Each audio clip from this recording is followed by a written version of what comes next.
My birthday is August the 4th. That means, and when and, I was exposed to the bomb, and 7 years plus 2 days. Sometimes I'm so busy and forget my birthday, but that means I am the age of the average of survivors. Average of survivors, 83 years old. Quise enviar una crónica a la radio, a la estación de radio donde trabajábamos y por primera vez yo sentí que no, todavía lo digo y se me hace un nudo en la garganta, pero que no tenía palabras suficientes para decir lo que había visto, porque la imagen que tenía de la bomba atómica era la misma que tenemos probablemente muchos en el mundo y es una foto de una nube, de un hongo atómico, unas fechas, una lección de historia, algo que uno aprende para pasar un examen y tal vez no te detienes mucho a reflexionar, pero cuando le di la mano por primera vez a una de esas víctimas de la bomba, cuando escuché esos cantos, esas plegarias por la paz y vi todo lo que aquello había significado, pues empecé a preguntarme, yo no tengo palabras tantos años después para decirlo. ¿Cómo habrán informado esto quienes lo vivieron, quienes realmente hacían periodismo en aquella época? Ahí vino esa curiosidad personal, un poquito periodística, detonó realmente una investigación académica cuando llegué a las hemerotecas con esa misma pregunta y encontré que al día siguiente del bombardeo en Hiroshima, que fue la primera bomba atómica lanzada en la humanidad, no había información. Solo un periódico tenía unas 3 líneas que decía, ayer cayó una bomba en Hiroshima y parece que hubo leves daños. Entonces, es inexplicable, ¿no? Siempre he pensado que ese vacío en las hemerotecas de Japón, pues es un vacío en la historia de la humanidad, porque podríamos habernos enterado de qué pasó, pero los mismos periodistas que estaban cerca no lo contaron. Precisamente esta conmemoración por las víctimas de la bomba trae también una celebración de vida o de sobrevida. En un artículo que escribí, que tú amablemente también nos ayudaste a divulgar,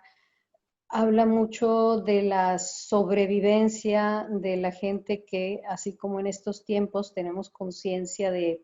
la amenaza de la muerte inminente, ¿no? Por la crisis de salud que se está viviendo a nivel global, pues las víctimas de la bomba atómica de alguna manera tuvieron que sobreponerse también a vivir con una nueva realidad,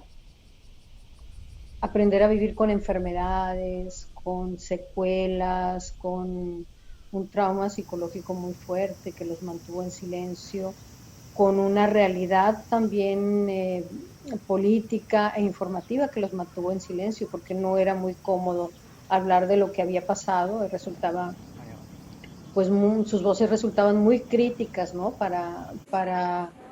el gobierno japonés, tanto el gobierno y los militares que los habían llegado a la guerra como los que después ocuparon la isla, ¿no? De los países aliados que ganaron la guerra. Entonces,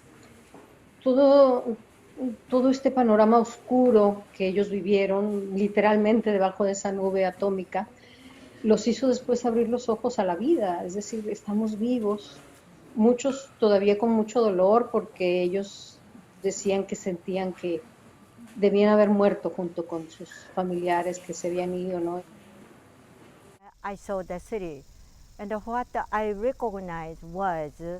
uh, everywhere the lines of smoke for cremation. And then I was surprised that Hiroshima was gone, completely disappeared. De hecho, a mí me sorprende mucho y una de las historias que más recuerdo, más dolorosas, fue la de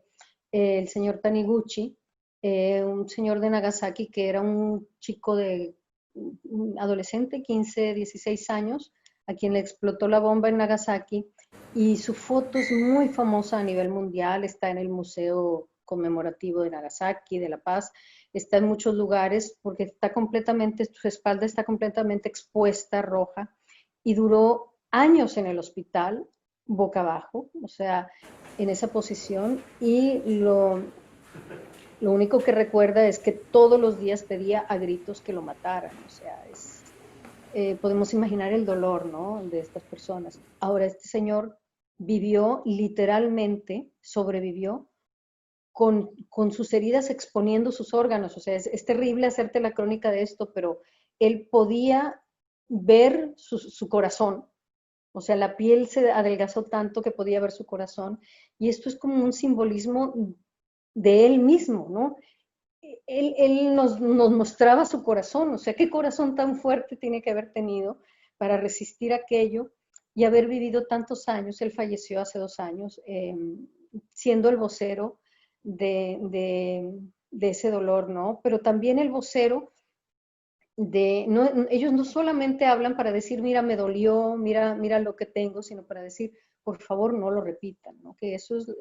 la gran leyenda, el gran reto que está inscrito en el cenotafio que honra a las víctimas de la bomba en Hiroshima, por ejemplo, es descansen en paz, que el error no se repita.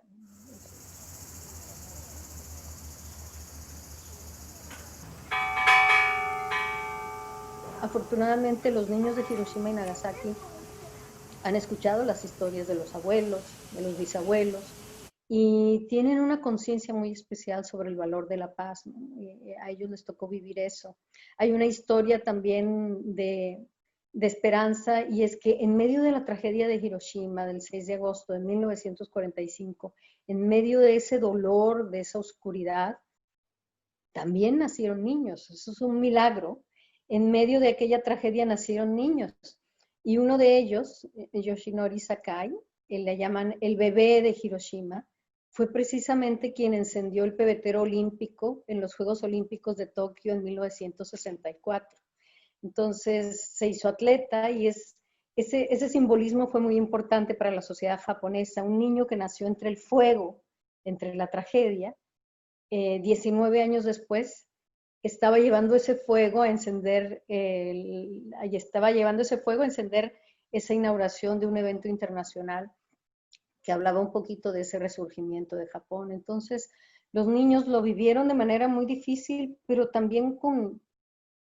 sin perder cierta inocencia, ese candor de decir, bueno, estoy vivo, vamos a vivir.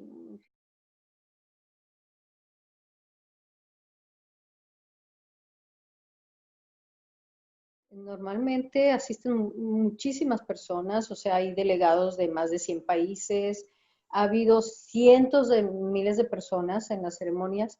pero en esta ocasión se redujo considerablemente el número de invitados, el acceso al Parque de la Paz en ambas ciudades donde normalmente se hace la ceremonia, y se restringió de manera que, pues, menos personas, pero el acto se mantuvo, y mantuvo pues su esencia, que es dar una declaración de paz. Normalmente lo hace el alcalde de Hiroshima y el alcalde de Nagasaki, en la que tratan de resumir un poquito la voz de las víctimas, la voz de los niños, que son, como decíamos, la esperanza de la vida, y la posición política, ¿no?, de estas ciudades que lamentablemente, aun cuando el primer ministro de Japón, como lo hizo hace unos días Shinzo Abe, acude al evento, la posición política de Japón en el contexto internacional es un poquito ambigua según la mirada de las personas de Hiroshima y Nagasaki, porque aun cuando en estas ceremonias dice que apoya a las víctimas de la bomba, que entiende su sufrimiento, no se escucha o no se actúa en consecuencia con la petición de las personas de Hiroshima y Nagasaki, que es la abolición de las armas nucleares, ¿no? What we wish is all of the people have the same feeling, not repeat such kind of evil nuclear war anymore.